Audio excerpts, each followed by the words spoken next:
제21대 대선 이제 20일 앞으로 다가왔습니다. 네, 국민의힘은 1990년생 초선 김용태 의원을 새 비상대책위원장으로 깜짝 발탁하고 공동선대위원장의 중책을 맡겼는데요.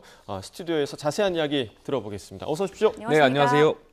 자, 22대 국회 당내 최연소 의원이신데 비대위원장으로 이제 지명이 됐습니다. 네. 어떻습니까? 먼저 동료 의원들의 반응은 좀 어땠나요? 비교적 다들 축하를 많이 해주고 계시고요. 예. 당연히 저희 당이 그동안 변화에 대한 목마름이 좀 많았던 것 같습니다. 그래서 동료 의원분들께서도 이번에 개혁의 동력을 줬으니 한번 제대로 변화해봐라. 이런 말씀들을 좀 많이 주고 계십니다. 예, 워낙에 이제 지금 국민의힘에서 단일화와 관련해서 내용이 굉장히 좀 컸잖아요. 그래서 이제 비대위원장 그 수락에 좀 부담이 있지 않았을까라는 생각이 좀 드는데 어떤 점을 기대하고 김문수 후보가 비대위원장직을 좀 제안했다고 보십니까? 정치 개혁을 좀 생각하셨던 거 아닌가 생각이 듭니다. 후보께서도 첫날 가락시장을 방문하셨을 때 예. 개혁, 정치에 대한 개혁에 대한 말씀들 많이 주셨거든요. 아마 그러한 취지였을 것 같고요. 제가 처음에 비대위원장을 추천을 받았을 때 후보님하고 나눈 대화 중에서 혹여나 제가 실수하거나 혹은 제 지명으로 인해서 후보님께 좀 부정적인 민폐가 있을 수도 있는데 그런 것들이 어떻게 되겠냐 말씀드렸더니 청년이 35살 비대위원장이 실수해도 후보가 포용하고 또 청년들의 생각이 틀린 게 아니다라고 말씀하셨거든요. 예. 다를 수는 있어도 틀린 게 아니다. 그래서 자신감 있게 해라 이런 말씀을 주셔서 이런 후보와 새로운 대한민국을 만든다면 정말 대한민국이 정직하고 올바른 나라 될 수 있겠구나 그런 생각을 좀 가졌습니다. 네, 정치 개혁을 본인에게 기대한 것 같다 이런 말씀해 주셨어요. 이제 내일이 비대위원장 공식 취임일이죠. 그렇습니다. 예. 자, 취임 일성에 어떻게 좀 깜짝 놀랄 만한 내용이 담길까요? 어떻습니까? 여러 가지를 고민을 하고 있습니다. 안 그래도 많은 언론인 분들께서 관심을 많이 주셔서 내일 취임과 동시에 어떠한 메시지를 내놓을까를 좀 계속 고민하고 있고요. 지금 아무래도 당내 상황이 지난 연말부터 이어져 온 여러 가지 상황들이 있습니다. 저희가 정리하고 넘어가야 할 것들이 아직 남아 있어서 이러한 것들을 어떻게 우리 당무에 시스템적으로 안정적인 당내 민주주의를 구축할 수 있을까에 대한 고민들이 있고 내일 여기에 대한 답을 좀 드릴 수 있도록 끝까지 고민하고 또 많은 당내 구성원들의 의견을 들어서 말씀을 드릴 수 있도록 하겠습니다. 네, 아마 국민의힘에서 가장 크게 부담으로 안고 있는 부분이 비상계엄과 이제 탄핵 문제가 아닐까 생각이 드는데, 그 김문수 후보 지금 공개 사과를 지금 하셨잖아요. 그러니까 예. 이 부분이 후보와 좀 소통이 있었던 부분입니까? 여러 가지 의견들이 있었지만 이 부분은 사실 뭐 말씀드리지 않고 제가 당 비대위원장을 지명받은 사람으로서 첫날 선대회의에서 말씀을 드렸습니다. 예. 그리고 이 부분이 잘못됐다라는 것을 우리가 인지하고 시작하는 것이 계엄의 강과 탄핵의 강을 넘을 수 있다라고 생각이 들었습니다. 다만 이제 탄핵과 관련해서는 제가 과오를 인정할 수 있는 용기를 말씀드렸었는데요. 공은 공대로 과는 과대로 우리가 인정할 줄 알아야 된다라고 생각을 합니다. 예. 탄핵을 찬성하신 분들도 탄핵을 반대하신 분들도 각각의 진정성과 또 나라를 생각하는 그 애국심으로 판단하셨을 거라고 생각들어요. 근데 이분들을 탄핵 찬성했다, 탄핵 반대했다 서로 갈라치기하고 비난하고 한다면 과거에 저희가 있었던 광장의 정치, 분열의 정치가 다시 시작될 거여서 그건 전혀 적절하지 않다라고 생각합니다. 그래서 이 탄핵 찬성 측과 탄핵 반대 측을 서로 이해하고 관용적인 생각들 뛰어넘는 것들이 저희 김문수 후보께서 해주셔야 할 역할이라고 생각이 듭니다. 네, 김문수 후보가 한 언론과의 인터뷰에서 계엄으로 고통 겪는 국민께 죄송하다라고 이제 사과를 했는데요. 이게 첫 사과라는 점에서 뭐 의미를 부여하기도 하지만 일각에서는 이걸로는 좀 부족한 거 아니냐 이런 비판도 있습니다. 어떻게 생각하세요? 그것과 관련해서는 물론 사과의 의미도 굉장히 중요하죠. 후보께서 처음으로 말씀하셨다는 것에 굉장히 큰 의미가 있고요. 앞으로도 계속해서 죄송한 마음을 가지고 이것을 우리가 어떻게 바꿔나갈 것인가에 대한 진정성이 전 더 중요하다라고 생각해요. 예. 후보께서 이 진정성을 말씀드렸다고 생각이 들고 아마 국민들께 그러한 진정성이 잘 전달됐으리라 저는 생각이 됩니다. 네. 자, 그리고 이제 지금 당 안팎에서 나오고 있는 얘기가 윤 전 대통령의 탈당 문제입니다. 뭐 절연 요구도 계속해서 이어지고 있고, 뭐 오늘 내일로 뭐 자진 탈당할 수도 있다, 뭐 이런 얘기까지 나오고 있는데, 윤 전 대통령과의 관계 설정 좀 어떻게 해야 된다고 개인적으로 생각하시나요? 뭐 출당과 탈당에 대해서 여러 가지 말씀들이 있고 여기에 대해서 후보님도 말씀 주신 부분이 있습니다. 당연히 후보님의 생각 존중되어야 하고요. 예. 다만 이제 탈당, 자진 탈당도 당 입장에서는 하나의 방법 중이 될 수도 있다라고 생각이 듭니다. 더 고민하는 지점은 결과적으로 국민들께서 이 계엄과 관련된 부분과 어떻게 절연하고 단절해 나갈 것인가에 대한 고민들이 있을 거고 여기에 아마 아까 말씀드렸던 것처럼 제도화된 방법들을 어떻게 하는 것이 우리가 이렇게 관계에 대한 설정을 다시 할 수 있을까에 대한 고민들이 계속 있는데 여기에 대해서도 당내 구성원들이 사실 의견들이 조금씩 다릅니다. 예. 솔직히 제가 비대위원장 지명받고 가장 솔직히 말씀드려서 어려운 부분 중에 하나인데요. 저는 뭐 대통령께서나 아니면 당내 구성원들이나 합리적인 생각들 다 하실 거라고 생각이 듭니다. 네, 라디오 등에서 그 윤 전 대통령 측근들이 결단을 설득 중이다 이런 자진 탈당설이 이제 나오고 있는데 이 부분에 대해서 어떻습니까? 당내 기류가 어느 쪽에 조금 더 무게를 두고 있다라고 볼 수 있을까요? 만약에 대통령께서 그렇게 판단해 주신다면 사실 당으로서는 여러 가지 고민이 해결될 수 있는 방안 중에 하나라고 생각됩니다. 저희가 고민하고 있는 지점도 여러 가지 방안 중에 하나가 있기 때문에 좀 더 논의해보고 좀 당내 컨센서스를 모아서 가장 당내 구성원들이 중지를 모을 수 있는 방안으로 좀 말씀드리겠습니다. 네, 그러니까 반대 상황도 생각을 해야 할 텐데 만약에 탈당 요구에 윤 전 대통령이 응하지 않는다면 출당 조치까지 좀 고려하고 있는 겁니까? 어떻게? 출당에 대해서는 예. 이미 후보님께서 입장을 말씀하신 바가 있고 그렇다면 여기에 대해서는 당연히 비대위원장 지명자로서 존중해야 된다는 생각이 있습니다. 그렇기 때문에 여러 가지 방안을 좀 고민하고 있으니 조금만 더 지켜봐 주셨으면 좋겠습니다. 네. 자, 김 후보는요, 이제 윤 전 대통령 탈당 뭐 요구가 도리가 아니다 이렇게 말을 했었는데, 자, 오늘 관련해서는 질문에서 이제 대통령께서 잘 판단하리라 생각하는데 약간 기류가 좀 달라진 것도 같거든요. 어떻게 보십니까?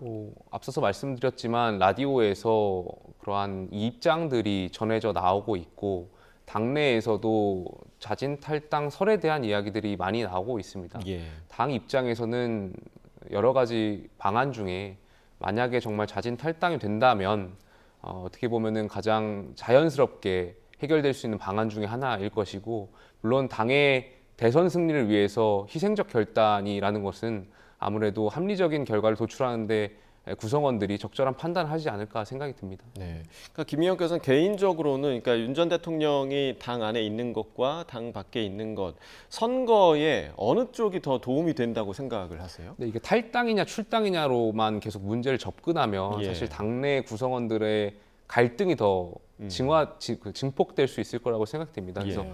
그 탈당이냐 출당이냐 이런 것보다는 국민들께서 아마 바라고 있는 점도 그동안 당정 관계에 대한 부분이라든지 아니면 과거의 어떤 잘못된 것과 절연할 수 있는 것인가에 대한 의지가 더 중요할 것 같아요. 아마 그 지점을 국민들께서 바라보고 계실 거기 때문에 같이 고민해서 말씀을 좀 드리겠습니다. 예. 네. 자, 김문수 후보의 중도 확장성에 이제 의문을 제기하는 그런 시각들도 있는데, 뭐 북한 동포 구원이라든지 자유통일 강조라든지 그런 발언에 너무 비중을 둬서 자칫 좀 극우로 치우친 그런 성향으로 좀 보이지 않는가 이런 비판도 있거든요. 어떻게 보십니까? 저는 그 말씀에 좀 동의할 수 없는 게 뭐 자유통일이라든지 당연히 북한의 인권을 생각하는 것은 극우보다는 북한 주민들의 인권을 고민하는 것이 어떻게 극우로 비춰지는 건지 좀 의문이 있고요. 당연히 어떤 그런 인권적인 생각, 후보님께서는 젊은 시절부터 노동운동을 해오셨고 대한민국의 민주주의를 지키기 위해서 희생해 오신 분이기 때문에 저는 오히려 중도에서 이 부분을 더 좋게 보시지 않을까 생각이 듭니다. 시청자 여러분들께서도 보시면 알겠지만 김문수 후보의 삶 자체가 드라마였습니다.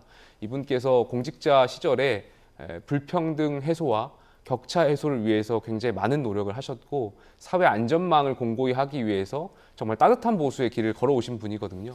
이분이 대통령이 됐을 때 대한민국이 어떻게 발전하는 것인가를 아마 유권자 분들께서 적절히 판단해 주실 거라고 믿습니다. 네. 자, 김문수 후보가 이제 김용태 의원을 비대위원장으로 지명한 그것 자체는 굉장히 좀 큰 의미가 있다고 저도 생각합니다만, 이 상황 자체로 정말 당의 근본 체질이 개선될 수 있을 것이냐, 아니면 정말 선거용으로만 반짝 이런 효과가 있을 것이냐, 이 부분에 대해서 좀 여전히 물음표를 가지고 있는 분들이 계신 것 같아요. 어떻게 좀 설명하시겠습니까? 저희 후보님을 대통령 만들어 주시면 저희 당의 개혁이 계속 이어져 나가지 않을까 생각이 듭니다. 예. 그래서 꼭 저희 당 개혁하기 위해서 그래도 또 그런 건강한 정당 정치 보고 싶으실 거라고 생각합니다. 그래서 이번 선거에서 꼭 저희 국민의힘을 지켜봐 주셨으면 좋겠다는 말씀 드리겠습니다. 네.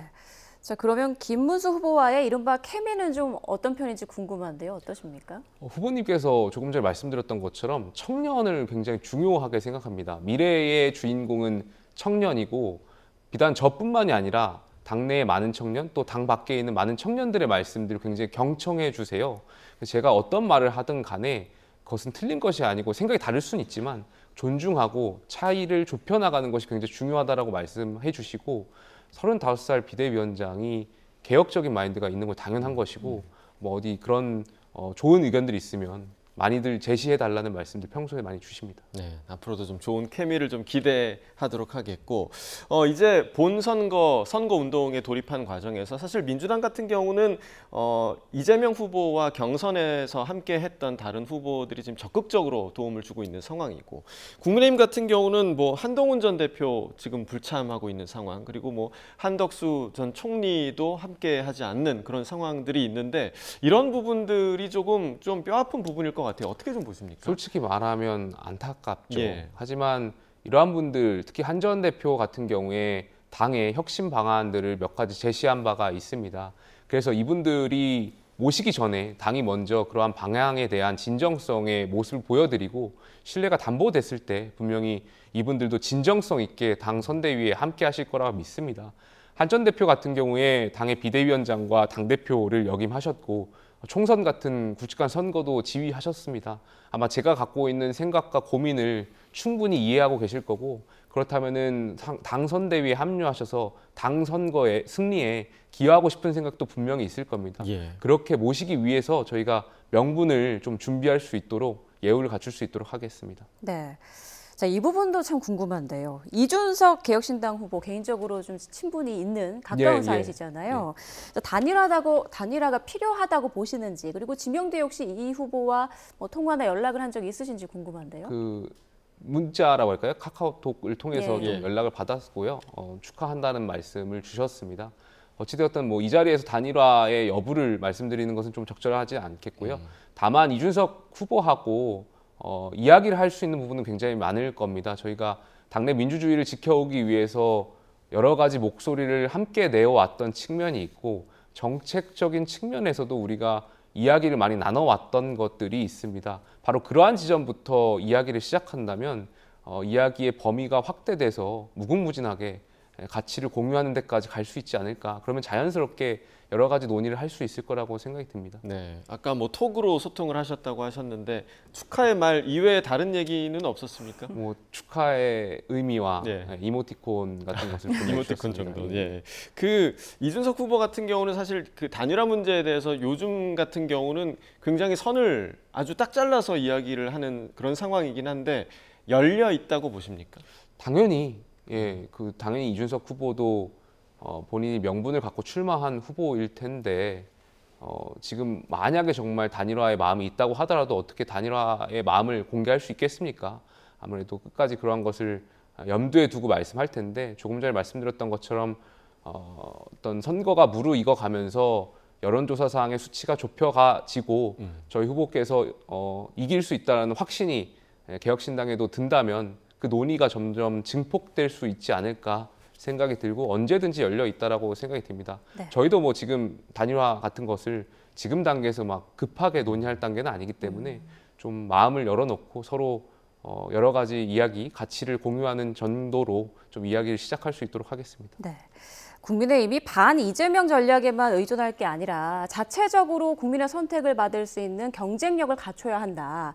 이제 이런 차원에서 중수청이라 하죠. 중도 수도권 청년층 이들의 표심을 어떻게 사로잡을 것인가 이에 대한 좀 대책이 있으신가요? 아까 조금 전에 저 싱크 영상을 보니까 민주당의 후보분은 빨간색 점을 찍고 나오셨더라고요. 맞습니다. 저희는 파란 색깔을 되찾겠다라는 말씀도 드렸습니다. 제가 저희 과거에 원래 파란 색깔을 그렇죠. 썼었거든요. 예.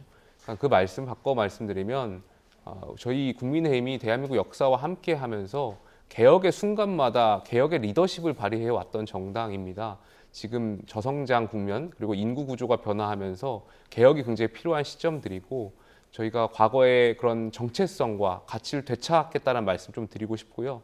그리고 저희 당의 어떤 정책들에 좀 서운해하거나 아니면 실망하거나 해서 떠났던 전통 지지층들이 있습니다. 가령 제복을 입으신 분들이라든지 아니면 의사분들, 의료개혁의 어떤 난항으로 인해서 실망해서 떠나신 분들이 있는데 이분들의 마음부터 저희가 다시 사고 죄송하다는 말씀 그리고 정책을 수정해서 말씀드린다면 이분 특히 중수청에 계신 분들 같이 모실 수 있지 않을까 생각이 듭니다. 네. 자, 마지막으로 시청자분들께 꼭 남기고 싶은 말씀 좀 남겨주시죠. 저희 김문수 후보는 시청자 여러분 아시겠지만 삶 자체가 드라마입니다. 솔직하고요. 위선과 거짓이 없습니다. 땀 흘려서 일할 수 있는 사람들이 정당한 대우를 받는 세상, 그리고 땀 흘려서 일할 수 없는 분들이 있다면 사회 안전망을 공공이 만들 수 있는 세상, 김문수 후보가 만들 수 있다고 생각합니다. 남은 20여일간 끝까지 지켜봐 주시고 소중한 한 표 행사해 주시길 바라겠습니다. 네, 알겠습니다. 지금까지 김용태 국민의힘 비대위원장 지명자와 함께 이야기 나눠봤습니다. 고맙습니다. 감사합니다.